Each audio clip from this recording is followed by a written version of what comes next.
Yo, it is Guido coming at you with a Tactics Talk, guys. Thanks for tuning in and welcome back. I found a barber. I avoided the zombies. I got to the barber shop and I got a haircut. So look at this, man. It's fantastic, isn't it? Nice and short. I can feel the breeze. I can feel the speed. I can feel the speed. Oh man, this video has been a long time in the making. I've had to think about it for a long time. I know I've been promising a EBR screed for a long time, and I'm going to try to not make this a screed. And I think I've probably articulated my feelings on this quite a bit, but I needed to talk about it right here. I needed to talk about it right here because this morning I got up and I said to myself, self, and myself said, yeah. And I said, are you answering me? And he said, it's okay. It's okay. It's only bad if I answer you. And I went, no, that's not what happened. But I did say self. And I said, self, let's play a game. Let's play a game of World of Tanks. Wouldn't that be great? Wouldn't it be nice if we could wake up in the morning and play a game or two of World of Tanks, then go to work? And I said, self, yes, that would be really nice. Let's do that. Be really nice. It would be greatly, all right? It would be bigly and greatly nice.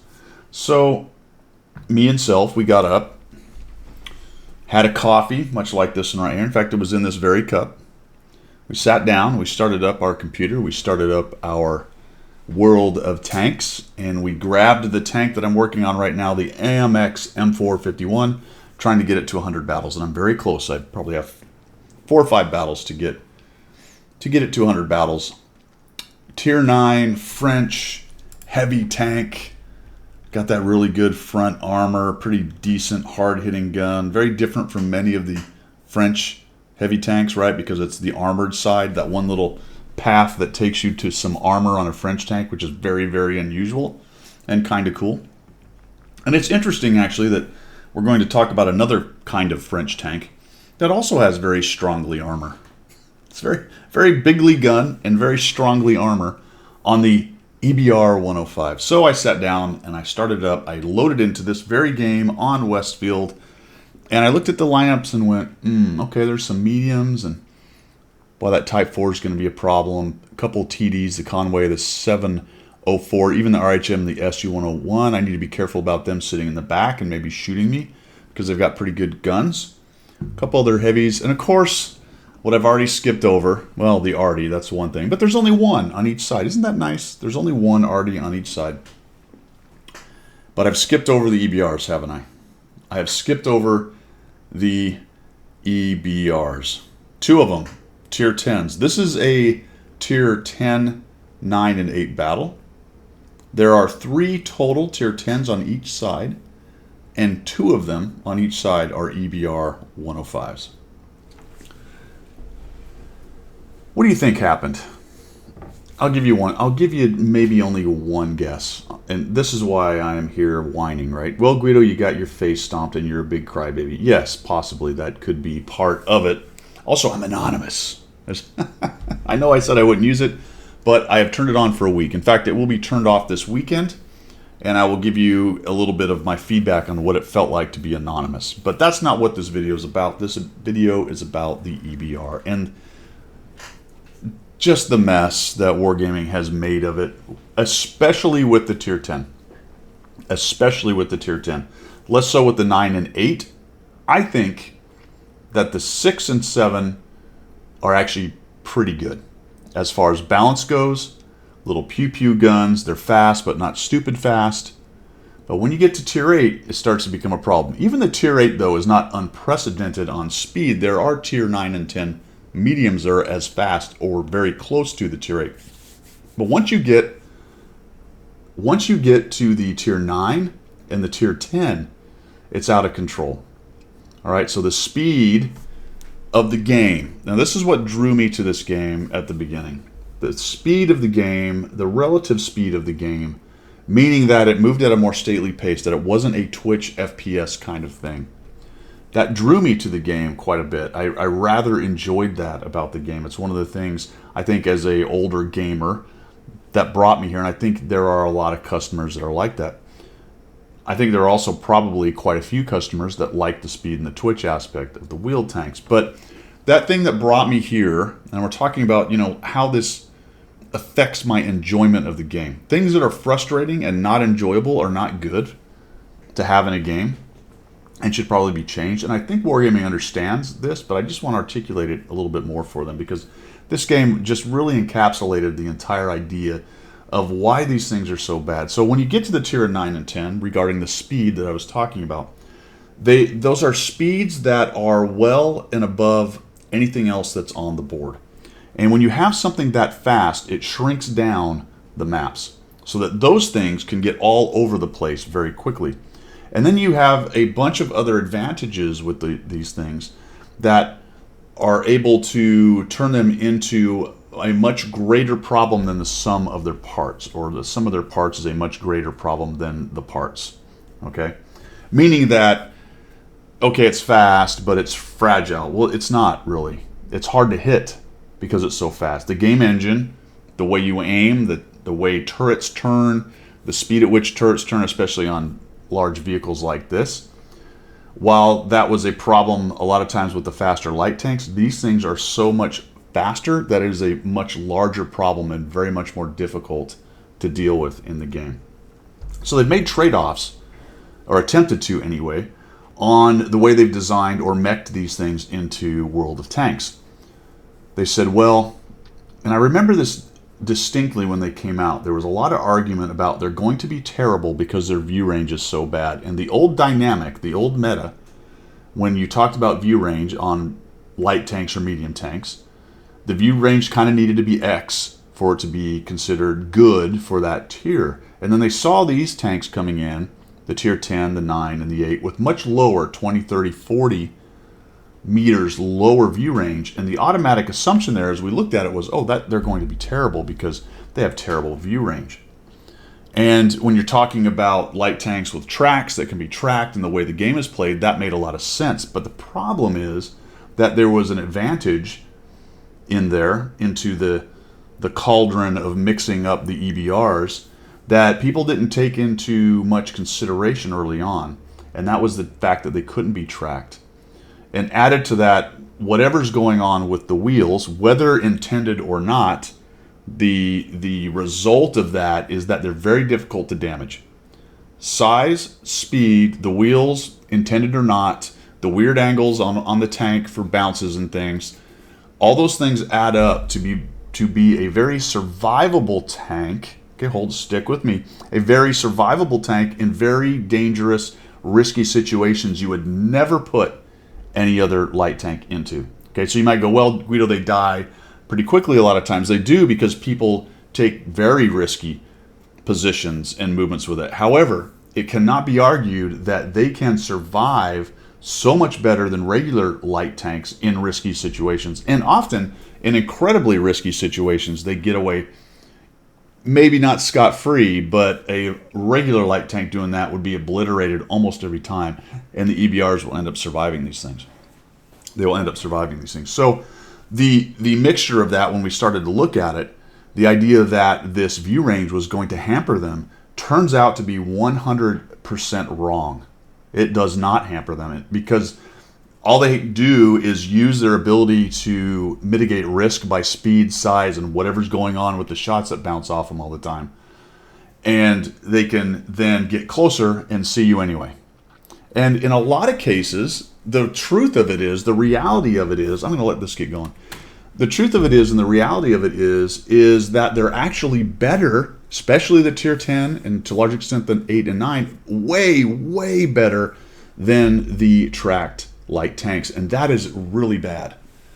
Extremely bad. If you look at the win rates, and what was interesting, I'm not going to call them up, you can go check them out. And I looked at the, I can't remember which one, but anyway, looking at the win rates for the EBRs, on the Russian server, the win 8 and the win rates are top. On the US and EU server, and this probably speaks a little bit to the way the game is played on the different servers, the win rates are top. I'm talking for the tier 10 EBR, the 105. The win rate is number one, or the top, and the win 8 is down towards the middle. Because these things have an X factor in carrying games. Their speed, their ability to react, to get around the map, their ability to survive to the end with some kind of decent player behind the wheel. Their ability to survive is that exponential X factor that a lot of tanks don't have. Okay, so you get a wheel tank towards the end of the game, and there's nothing else countering it. It's almost unstoppable. It is almost unstoppable. Now, okay, that's a little bit of hyperbole right there. Obviously, yes, it can be stopped, but I think you understand exactly what I'm talking about, because you get this very maneuverable tank that's able to shorten the map, right, to make the map much smaller, and it is able to get anywhere on the map. It's got a relatively good gun, a crazy HE round for the tank that it is, which is a little bit silly as well, and its ability to carry those late games is quite good. It's very good, as a matter of fact, and that is borne out by its win rate. All right, so the numbers are there, the stats are there. And what I don't understand, and probably the reason I'm making this video and I'm talking about it, what I can't figure out is why Wargaming hasn't done anything about it. They're talking about it. This has been known for a long time. And it really has, I won't say destroyed the game, because that's, again, getting a little bit crazy about it, but it has definitely impacted a good portion of their player base's enjoyment. All right, their enjoyment. Why I am showing this game is in the story about getting up in the morning and, hey, let's have a nice World of Tanks game and then we'll go to work. Look, I don't expect to win every game. I don't even expect to do great in every game. But this game was no fun. It was a complete face smash. I'm up here fighting the heavy area, trying to take some people on, and I was only vaguely aware that their EBRs were running roughshod over everything. It was a little while back that I looked up at the rolls and went, well, geez, we're in kind of big trouble here, as I looked over on the entire east side of the map, and it's covered in red.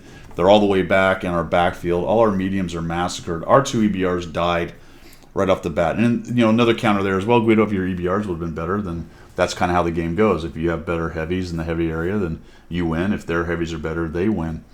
But I think at this point, regarding wheeled tanks, their ability to turn battles into turbo battles, as the Russians call it, or raffle stomps as we call them, or as I call them, romple stomps, is unmatched. It really is. Their ability to get around the map and cause these cascading face stomp games is a bit out of control, or a lot out of control, however you want to look at it. And as I tried to get down there and figure out what I was going to do, I had zero chance. There was nothing I was going to do. So, which is why I'm just trying to back up out of the way. And I know all these light tanks and medium tanks, and especially the EBRs, they're going to come smoking in here, and I'll be lucky to get another shot. As a matter of fact, I think I get another shot, but I don't get any damage. So I see this EBR, he's coming from the back. That's a bummer. Maybe he'll come up and over, but he comes out and he just snaps the ISU-152. Why? Because he has a 390 alpha gun on a tank that does 80 kilometers an hour, cannot tip over, can jump over anything and rarely take damage, bounces 152 millimeter shots because of I don't know why. And we can argue about whether it was a bounce or it was a pen on a wheel that didn't do any damage, but the effect is the tank that it hit did not slow down or even bat an eyelid. Didn't even bat an eyelid. All right? That's a problem. That is not good game design. It's not fun game design. The game is not fun when this is happening to you. Primarily because, and I got it, it can happen to you without wheeled tanks on, right? You can get face stomped without a single wheeled tank being involved. But it is absolutely accelerated and quite common, especially when you consider the win rates of these things. These things have exacerbated a problem that we had in the game and turned it into a major problem that, for whatever reason, has been allowed to fester and continue on. Now, I won't speculate as to why it's been allowed to go on. I have a lot of theories and ideas of why that might be. I'm just going to leave it on the table because the video is more about how unfun this was for me to play this game. And I got it. You can't just take a one-off game and go, well, Guido, sometimes you have bad games like this. You need to shake it off and move on. But I see this a lot, guys. It's no longer anecdotal. We've had these things out for, I guess, about a year, maybe more at this point. The EBRs, as a matter of fact, have special matchmaking and ranked because they're such a pain in the rear for people to deal with. When you start to get a unit or a tank that has special rules for matchmaking, you know you have some kind of game mechanic / gameplay problem that's trying to be solved through other rules within the game. So that lets you know immediately that, all right, these things are an issue. And I don't think anyone is going to argue it other than perhaps somebody who really loves them and doesn't want anything to change. I don't think you're very serious if you think that the EBRs aren't causing the community issues with the way they're mech'd in the game right now. That's not a serious answer to me, and I would question really anyone who says that quite a bit. Bigly. I would question them bigly, because I would say they probably have an underlying PFA, personal effing agenda, is what that stands for. But might as well see me die, because it's not going to take very long for that to happen. Can't even quite get away. Autoloaders are another thing that are kind of a pain, but what are you going to do? Here he comes. Oh my gosh, here comes this EBR. Zing, zing, zing. Let me see if I can hit him. Nope. Oh, look. I just shoot. I know I'm not going to get there, right? I'm spinning the hole and the turret. I can't come close to tracking this guy. He swings around. Who kills me? I don't know if it's actually him or the Pantera. It might be the Pantera. Nope, it's the... Let's see what... Yes, it's the EBR who kills me at the last moment as he goes around the corner, smoking around me at 80 or 100 kilometers or whatever that asinine speed is that they have.